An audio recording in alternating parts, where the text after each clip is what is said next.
Hello dear student, today we are going to discuss inverse of a matrix, how to find the inverse of a matrix. Inverse of a matrix by using elementary row transformation, inverse of a matrix by using column transformation. Okay, तो मैं आज एक बहुत आसान technique बताऊंगा inverse निकालने का elementary row transformation से कैसे आसानी से निकाल सकते हैं। तो चलिए स्टार्ट करते हैं। तो आज का ये जो आपने ये पढ़ा होगा ये फॉर्मूला बहुत ही इंपॉर्टेंट रोल प्ले करने वाला है। कौन सा formula? A into A inverse equal to आई।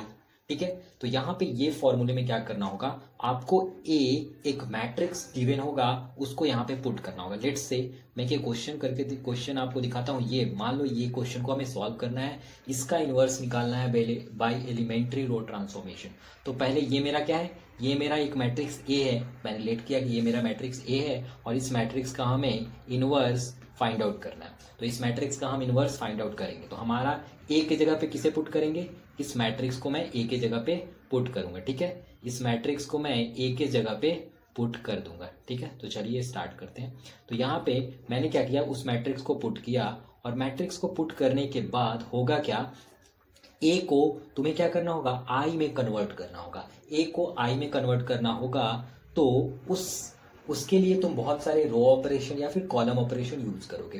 तो जब तुम रो ऑपरेशन और कॉलम ऑपरेशन यूज करोगे तो ये जो हमारा आई है तो ये भी चेंज हो जाएगा और ये एक मैट्रिक्स दूसरा कोई मैट्रिक्स आ जाएगा।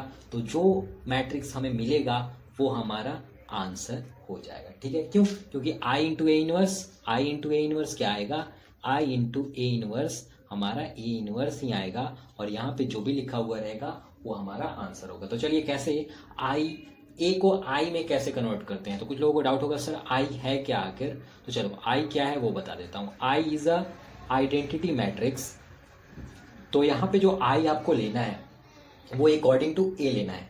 जैसे इस क्वेश्चन में जो ए था वो 3x3 का था, तो हमें जो आई लेना है वो भी 3x3 का ही लेना है। ठीक है, अगर ए 2x2 का होता तो आई जो हम लेते वो भी हम 2x2 का ही लेते। तो चलिए यहाँ पे देखो आई को हम, आई होता क्या है, आई होता है यहाँ पे 1, यहाँ पे 1, यहाँ पे 1, मतलब डायगोनल एलिमेंट 1, बाकी सब 0।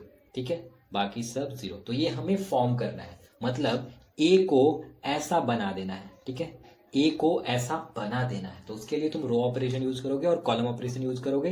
तो चलिए हम लोग यूज करते हैं। तो देखो कौन कौन से स्टेप हैं जो हमें यूज करने हैं। तो देखो मेरा एक सिंपल सा फंडा है क्या, कि मैं पहले कॉलम 1 के जितने एलिमेंट्स होते हैं, देखो इस कॉलम 1 के जितने एलिमेंट्स होते हैं उन्हें मैं 1 0 0 बारी बारी से फॉर्म करता हूँ। पहले 1 फिर 0 फिर 0, फिर मैं सेकेंड कॉलम पे आ जाता हूँ और सेकेंड कॉलम में आने के बाद फिर मैं इसे 0, फिर इसे 1, फिर इसे मैं 0 बनाता हूँ।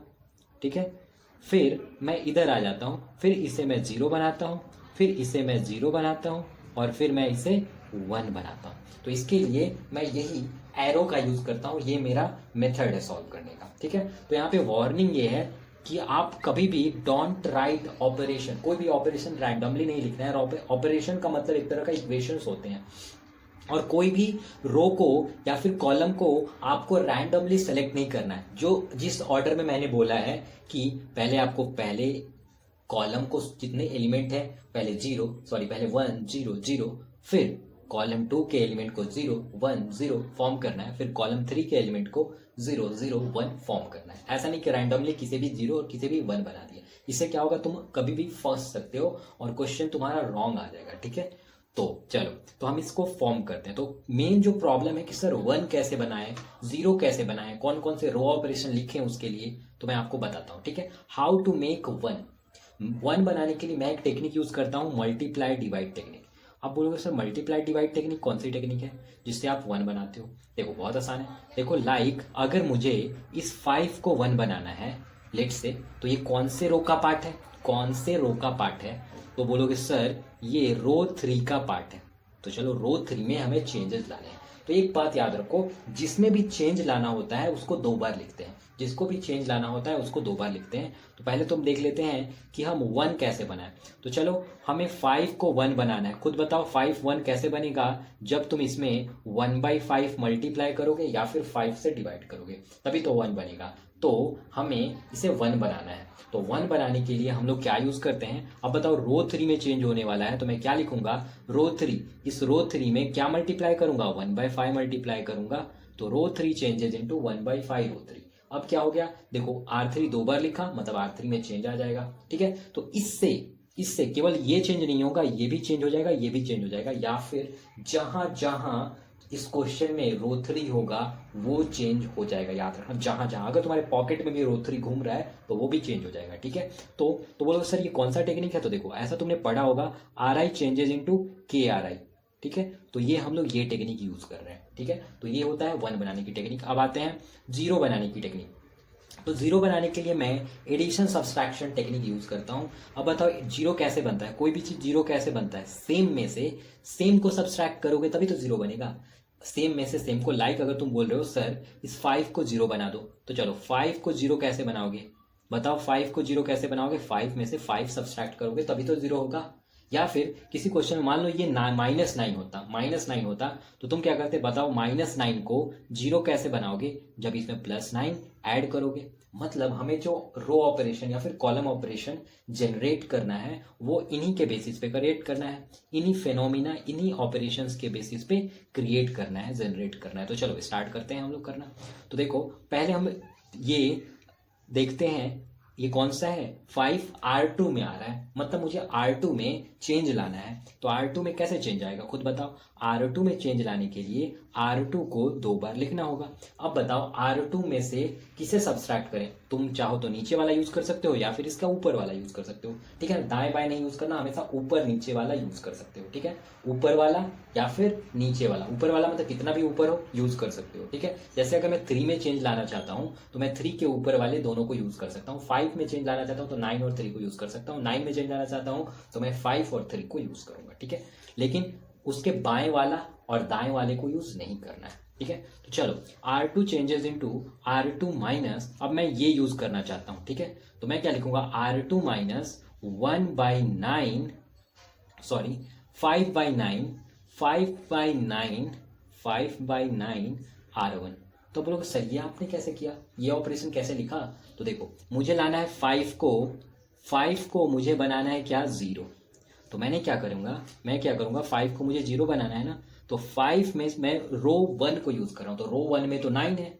अब बताओ 5 माइनस 9 तो 0 नहीं हो सकता, मतलब इसमें कोई ना कोई चीज को तो मल्टीप्लाई करना होगा। तो बताओ 9 में मैंने क्या किया, 5/9 से मल्टीप्लाई कर दिया, ठीक है। अब देखो 9 को मैंने 5/9 से मल्टीप्लाई किया तो ये 9 कैंसिल हो जाएंगे, 5 माइनस 5 0 आ जाएगा, ठीक है। तो इसको मैंने रो के टर्म में कैसे लिखोगे, ऑपरेशन के टर्म में कैसे लिखोगे, ऐसे ही लिखोगे ना, R2 में से 5/9 टाइम्स ऑफ R1 को सब्सट्रैक्ट किया, मतलब R2 में से R1 को तो सब्सट्रैक्ट किया लेकिन 5/9 मल्टीप्लाई करके। तो इससे क्या होगा, जहां जहां रो टू होगा वो चेंज हो जाएगा, मतलब ये 2 भी चेंज होगा, ये 3 भी चेंज होगा, और भी कहीं R2 लिखा हुआ हो वहां पे भी वो चेंज हो जाता है, ठीक है। तो ये याद रखना, ठीक है। तो ये आपके 0 और 1 बनाने की टेक्निक है। और एक और बात याद रखना जो काफी काम की है, देखो जैसे कि मैं अगर स्टेप लिख रहा हूं R2 changes into R2 minus R1, तो इससे केवल R2 में चेंज आएगा, R1 and R3 remains unaffected.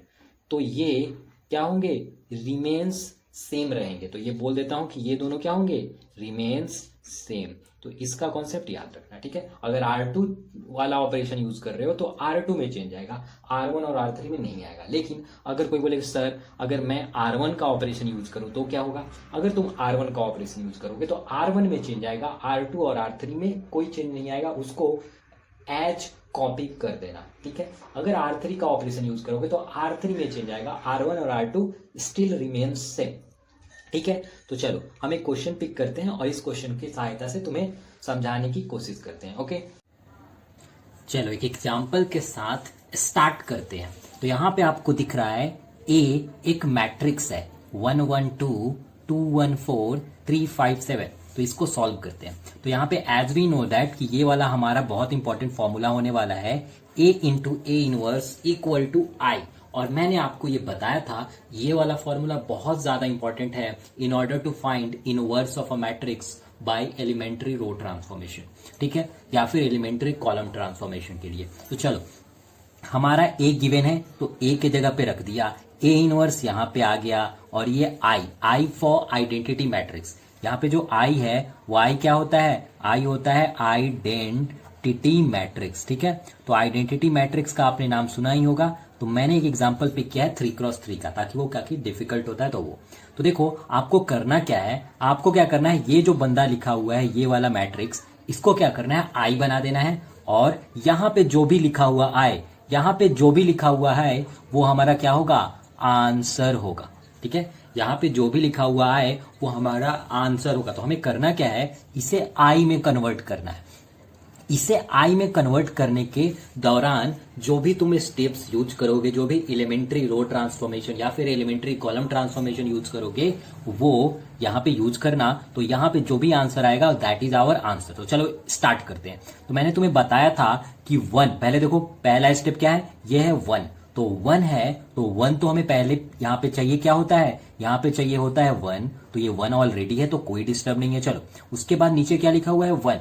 अरे यहां पे तो हमें क्या चाहिए, यहां पे क्या चाहिए, 0 चाहिए। अब 0 चाहिए तो 0 के लिए बताओ 1 को 0 कैसे बनाओगे, 1 - 1 = 0, मतलब ऊपर वाले में से नीचे वाले को घटा देंगे। हमेशा ऊपर वाला मोस्ट ऑफ द चांस की यूज करते हैं, ऊपर वाला। तो चलो हम फिर यूज करते हैं। अब बताओ ये कौन सा रो है, कौन सा रो है, ये जो है R2 है। देखो R1 R2 R3, मतलब ये रो 1 है, ये रो 2 है, और ये रो 3 है। इधर भी ये रो 1 रो 2 रो 3। तो यहाँ पे मुझे रो 2 को 0 बनाना है ना, इस पर्टिकुलर एलिमेंट को। तो इस पर्टिकुलर एलिमेंट को मैं क्या करूंगा, R2 changes into R2 - R1। हमेशा ऐसा लिखना, जो भी यहां लिखना ना उसी को यहां रिपीट करना है, याद रख लो, जो भी यहां लिखना उसी को यहां रिपीट करना है। तो 1, अब इसमें ये हमारा एक इक्वेशन हो गया, इसमें पूरे रो 2 वाले को पुट करना होगा। तो चलो 1 1 R1 1, इसके ठीक ऊपर है ना, ये सारे आपस में कनेक्टेड है।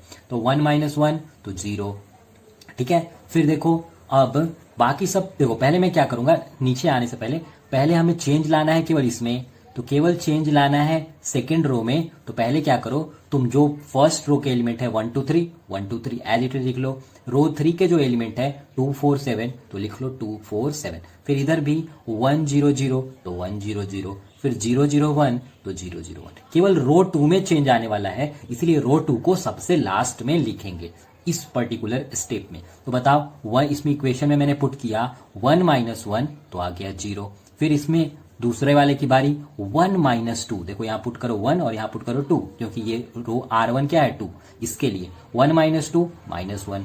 फिर 5 - 3 2, फिर इधर भी 0 - 1 -1, फिर 1 - 0 1, 0 - 0 0। अब बोलो सर क्या कर रहे हो, मतलब ये एक इक्वेशन है जिसमें R2 की वैल्यू पुट कर रहा हूं और R1 की वैल्यू पुट कर रहा हूं। R1 मतलब रो 1 में जो लिखा हुआ है, R2 मतलब जो रो 2 में लिखा हुआ है, ठीक है। चलो अब आते हैं, ये हमारा पहला स्टेप हो गया। चलो अब हम यहाँ पे हमने 1 बना लिया, यहाँ पे 0 बना लिया। अब इसको भी क्या बनाना है, 0, क्योंकि हमारा स्टेप क्या होता है, नीचे पहले कॉलम को कंप्लीट करना होता है। तो चलो 2, अब 2 है ना, अब 2 को 0 कैसे बनाओगे, खुद सोचो कि 2 को 0 कैसे बनाएंगे। तो 2 को 0 बनाना है, तो 2 को 0 बनाने के लिए तुम 2 - 2 करोगे तभी तो 0 बनेगा। तो चलो हम करते हैं 2 - 2।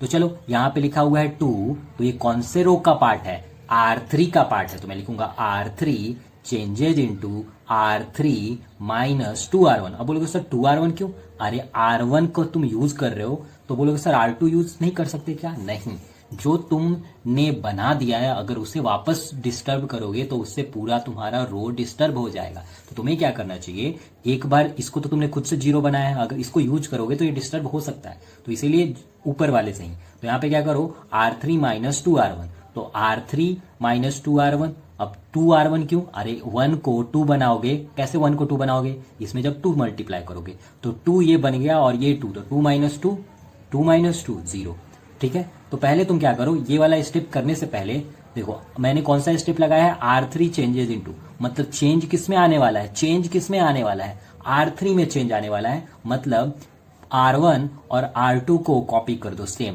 तो 1 2 3 R1 R2 0 - 1 2 कॉपी कर दिया। इधर भी 1 0 0 1 0 0 -1 1 0 -1 1 0 कॉपी कर दिया। लेकिन हमारा ये वाले रो में चेंज आने वाला है, तो इसे कॉपी नहीं करेंगे, इसको लिखेंगे इस इक्वेशन के अनुसार, अकॉर्डिंग टू दिस इक्वेशन। तो चलो यहाँ पे मैंने किया 2 माइनस, ये पुट किया ना 2 और ये पुट किया 1, तो 2 माइनस 2 0। हमारा एम भी था 0 बनाना, इसीलिए मैंने बोला था कि 2 माइनस 2 ही 0 होता है। ये तो 2 है लेकिन ये तो 2 नहीं है, तो इसे 0 बनाने के लिए मैंने किया। तो देखो ये 0 बन गया, इसके अनुसार ये भी डिस्टर्ब होगा, ये भी डिस्टर्ब होगा ना। तो चलो 4 माइनस 2 इंटू 2, 4 माइनस 2 इंटू 2, इसको पुट करो ना, यहाँ 4 पुट किया, इधर 2 पुट किया, तो 4 माइनस 4 0, ये भी हो गया। फिर हम ऐसे ही इसमें भी कर रहे हैं, इसको मैंने पुट किया 7 और R1 क्या है 3, तो 7 माइनस 6 1। फिर ऐसे में इसमें करो 0, इधर पुट किया 0 और इधर पुट किया 1, तो 0 माइनस 2 -2। फिर इधर पुट किया 0 और R1 भी क्या है 0, तो 0 माइनस 2 इंटू 0 0। तो ओवरऑल यहाँ पे भी देखो मैंने 0 लिख दिया। फिर यहाँ पे देखते हैं, यहाँ पे फिर देखते हैं क्या, यहाँ पे 1 है और 0 है, तो चलो R3 क्या है 1, तो R3 को मैंने डाला 1 और R1 को क्या डाला 0, तो 1 माइनस 2 इंटू 0, तो 1 ही आएगा। ठीक है, तो ये मैंने लिख दिया। तुम्हें काम क्या करना है, ये जो इक्वेशन बना रहे हो ना, इसमें पुट करके देख लेना है। ठीक है, तो अब हमारा रो फर्स्ट का काम पूरा हो गया। क्यों, मैंने बोला था ना 1 0 0 बनाना। अब हमारा काम स्टार्ट होगा इस रो सेकंड का। तो चलो ऊपर से स्टार्ट करते हैं ना, चलो ऊपर से स्टार्ट करते हैं हमेशा। तो ये हम किस में चेंज लाने वाले हैं, अब ये तो हमारा हो गया, अब इसमें चेंज लाने वाले हैं। तो ये कौन से रो का पार्ट है, रो 1 है, तो रो 1 है मतलब रो 1 में चेंज आने वाला है। तो तुम रो 2 को और रो 3 को कॉपी कर दो। तो चलो हम लोग क्या करते हैं, रो 2 को और रो 3 को कॉपी कर देते हैं। तो मैंने रो 2 को 0 माइनस 1 2, 0 माइनस 1 2, 0 0 1, 0 0 1, इधर भी -1 1 0, -1 1 0, -2 0 1, -2 0 1। लेकिन इसमें सेम नहीं लिखना है, इसमें सेम नहीं लिखना है। तो इसमें क्या करना है सर, उसमें चेंज हो रहा है ना। तो चलो इक्वेशन लिखो, क्या चेंज होने वाला है। तो इक्वेशन लिख रहा हूं मैं, मुझे बनाना है इसे 0। तो अब बताओ 2 को 0 कब बनाओगे, 2 माइनस 2 करोगे तभी तो 0 बनेगा। तो चलो ये तो 2 है, अब किसको 2 बनाए, तो अब देखो, अरे हाँ, या फिर ये है ना, तो अगर मैं इसमें 2 से मल्टीप्लाई कर दूं और इन दोनों को ऐड करूं, अब खुद सोचो, मैंने -1 में 2 से मल्टीप्लाई कर दिया तो ये हो गया -2। अगर इसमें 2 को ऐड कर दूंगा तो ये हो जाएगा 0, मतलब ये तो 2 है ही, अगर इसमें 2 से मल्टीप्लाई कर दो तो और फिर इन दोनों को ऐड करो तो 0 आ जाएगा। ठीक है, तो मैंने देखा ये 2 था, ये -1 था, तो मैंने ये वाला रूल लगाया, क्या, R1। अब बोलोगे R1 क्यों, क्योंकि रो 1 में चेंज आ रहा है, तो R1 changes into R1 plus 2 times of R2। देखो यहाँ पे प्लस मैंने लिखा है, माइनस क्यों नहीं लिखा, क्योंकि ये ऑलरेडी माइनस है। इसमें अगर 2 से मैं मल्टीप्लाई करूं और फिर इन दोनों को ऐड करूं तभी ये 0 होगा। तो चलो अब इस पे काम करते हैं। तो चलो इसमें R1 क्या है, R1 है मेरा 2, तो पुट कर दिया 2, 2 इंटू R2 है -1, तो बताओ 2 माइनस 2 कितना हो गया 0। अब यहाँ 7 कैसे आया वो देखेंगे। तो 7 के लिए पुट करो क्या क्या, R1 और R2 चाहिए ना, तो यहाँ पुट करो 3 और यहाँ पुट करो 2, तो 3 प्लस 2 इंटू 2 4, तो हो जाएगा 7। ठीक है, फिर अगर आए हम इधर, क्योंकि इसमें भी चेंज आने वाला है, क्योंकि ये भी तो रो 1 है, तो इसमें भी चेंज आएगा। तो देखो कैसे आएगा, मैंने पुट किया R1 की वैल्यू 1, R2 की वैल्यू -1, तो 1 माइनस 2 -1। ठीक है, फिर इसको पुट करो 0 0, R2 क्या है 1, तो 0 प्लस 2 इंटू 1 2, सही है। फिर इसे भी पुट करो 0 और यहाँ पे भी 0, तो 0 प्लस 2 टाइम्स ऑफ 0, तो ओवरऑल सब ऐड होके 0, तो हो गया ये भी। अब हमारा ये भी काम पूरा हुआ। अब बताओ इसको क्या बनाना है, इसको क्या बनाना है, इसको बनाना है 1। तो अब बताओ 1 बनाने के लिए मैंने क्या बोला था, मल्टीप्लीकेशन टेक्निक। तो चलो यूज करो मल्टीप्लीकेशन और डिवीजन टेक्निक। अब बताओ -1 को +1 कैसे बनाओगे, -1 को +1 बनाने के लिए -1 से ही मल्टीप्लाई करोगे, तो -1 इंटू -1 +1 हो जाएगा। तो देखो यहाँ पे मैंने क्या लिखा, ये कौन से रो का पार्ट था, बताओ कौन से रो का पार्ट है, रो 2। तो रो 2 changes into -1 times of R2, मतलब -1 इंटू R2, मतलब जो R2 में लिखा हुआ है उसमें -1 से मल्टीप्लाई करूंगा तो ये 1 बनेगा। देखो -1 में मैंने -1 मल्टीप्लाई किया तो ये हो गया 1। ठीक है, तो पहले ये स्टेप लिखने से पहले जो चेंज नहीं हो रहे हैं उसे लिख लो। तो ये स्टेप है R2, मतलब R2 में चेंज आने वाला है, तो पहले क्या करो, R1 को और R3 को कॉपी कर दो। तो चलो R1 और R3 को कॉपी करते हैं। तो मैंने क्या किया, R1 और R3 को कॉपी करना स्टार्ट किया। तो 1 0 7, 1 0 7, फिर 0 0 1, तो 0 0 1, इधर भी -1 2 0, -1 2 0, फिर -2 0 1, -2 0 1 कर दिया ना। अब लेकिन ये वाले रो को मैंने अभी कॉपी नहीं किया, अभी इसको मैं लिख के दिखाऊंगा। तो लिखते हैं, चलो क्या करना है, -1 से मल्टीप्लाई करना है। तो अब बताओ 0 को -1 से मल्टीप्लाई करोगे तो 0 ही, -1 को -1 से मल्टीप्लाई करोगे तो 1, 2 को -1 से मल्टीप्लाई करोगे तो -2, -1 को -1 से मल्टीप्लाई करोगे तो +1, 1 को -1 से मल्टीप्लाई करोगे -1, 0 को -1 से मल्टीप्लाई करोगे 0। तो हो गया ना ये स्टेप। अब यहाँ पे देखें, अरे 1, अरे उसके बाद तो 0 है ही, मतलब हमारा 2 स्टेप कंप्लीट हो गया। पहला स्टेप ऐसे मूव किया, दूसरा स्टेप भी हमने ऐसे मूव किया, ये दोनों स्टेप हमारा कंप्लीट। अब हम आते हैं थर्ड स्टेप में। अब बताओ थर्ड स्टेप ये है मेरा, इस पे काम करना है। तो इस पे काम करना है तो इसको भी कैसे करते हैं, ऊपर से ही आते हैं ना, मैंने बताया था।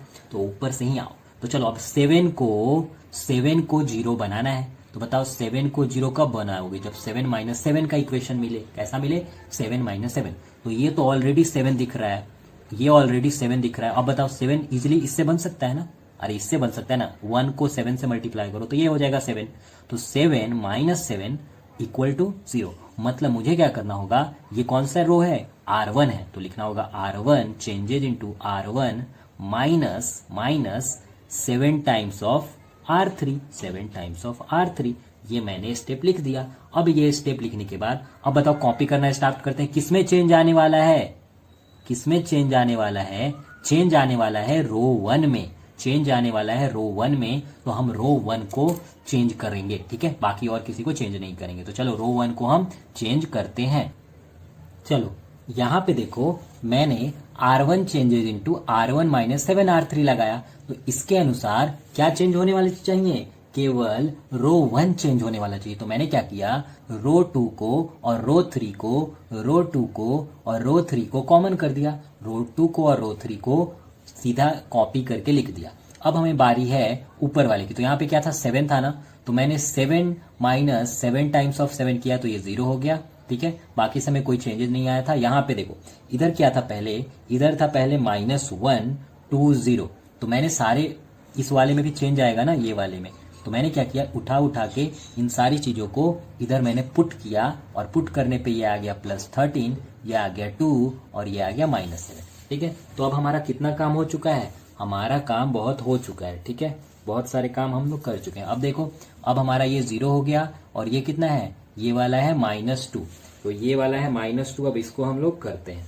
तो चलो यहाँ पे -2 को क्या करना है, 0 बनाना है। तो अब बताओ -2 को 0 कब बनाओगे, जब इसमें +2 ऐड करोगे तभी तो ये 0 बनेगा। तो चलो ये कौन सा रो का पार्ट है, कौन से रो का पार्ट है, तो बोलोगे सर R2 का पार्ट है। R2 का पार्ट है, मतलब R2 में चेंज आने वाला है। R2 में चेंज आने वाला है तो R1 को और R3 को कॉपी कर दो। तो 1 0 0 1 0 0 0 0 1 0 0 1, इधर भी 13 2 -7 13 2 -7, ठीक है। फिर इधर भी -2 0 1 -2 0 1। अब हमें ये वाले में चेंज लाना है, मतलब यहाँ पे ये वाले में चेंज लाना है। तो ये वाला हम लोग खुद से लिखेंगे। तो चलो लिखते हैं, यहाँ पे इक्वेशन में पुट करेंगे।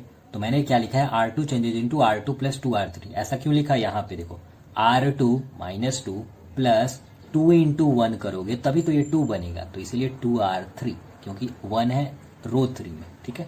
तो चलो इसमें अब पुट करो। तो पुट करोगे सारा रो 2, तो चलो इसको 0 पुट कर लो। ये वाला देख लो, 0 + 2 0 तो 0 ही आएगा, तो कोई प्रॉब्लम नहीं। 1 1 + 2 0 1 ही आएगा, कोई प्रॉब्लम नहीं। -2 + 2 तो ये हो जाएगा 0। इधर भी देख लो, इधर यहाँ पे क्या है 1, तो ये रखा तुमने 1, और R3 में क्या है -2, तो 1 ऑफ -2 यहाँ रखेंगे तो ये हो जाएगा -4। तो 1 - 4 -3, ठीक है। फिर यहाँ पे क्या है, R2 में -1 तो -1, R3 में क्या है 0, तो -1 + 2 × 0 -1। फिर यहाँ पे देखो 0 है, और यहाँ पे क्या है 1 है, तो ये पुट किया 0, R2 है ना, R3 क्या है 1, तो 0 × 2 × 1 2, ठीक है। तो ये भी आ गया। अब हमारा इतना स्टेप तो पूरा हो गया। अब इसको 1 बनाना, अरे ये तो 1 ऑलरेडी है, 1 तो ऑलरेडी है, हमें 1 बनाने की कोई ज़रूरत ही नहीं है। तो ये 1 ऑलरेडी है, तो ये तो कोई प्रॉब्लम नहीं, तो ये हमारा। तो अब बताओ इसे हम क्या लिख सकते हैं, ये क्या लिखा हुआ है, आई मतलब 1 होता है। आई मतलब आइडेंटिटी मैट्रिक्स जिसको तुम 1 की तरह ट्रीट कर सकते हो। तो इसको 1 से मल्टीप्लाई करोगे तो इतना ही रह जाएगा, और मैंने बोला था ना यहाँ पे जो भी आएगा वो हमारा आंसर होगा, तो दिस इज आवर आंसर। तो this is the elementary row transformation, जिसके थ्रू आप, अगर आपको ये वीडियो बहुत अच्छा लगे ना तो आप प्लीज लाइक द वीडियो। अगर ये 100 लाइक क्रॉस कर जा रहा है then I will make a video on a column transformation. ठीक है, चलो bye bye to all of you, see you in the next tutorial.